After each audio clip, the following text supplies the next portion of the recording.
दोस्तों, इस हफ्ते हम इस सच्चाई पर गौर करते हैं कि मसीह के वसीला से खुदा ने इंसानियत को सबसे कीमती तहफ़ा दिया। गुनाह से नजात, खुदा से सुलह और अबदी ज़िंदगी का वादा। ये तहफ़ा हमारी नेकियों के सबब नहीं मिला, बल्कि खुदा की अनंत मोहब्बत और फजल का नतीजा है।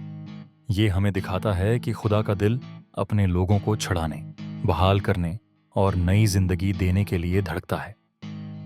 क्रिसमस के चिराग, गीत, सजावटें सब खूबसूरत हैं, मगर असल खूबसूरती उसमें है कि खुदा ने हमें अपना बेटा दिया, एक ऐसा तहफ़ा जो ज़िंदगी बदल देता है, अमन बख्शता है और हमारी अबदी तकदीर महफूज करता है।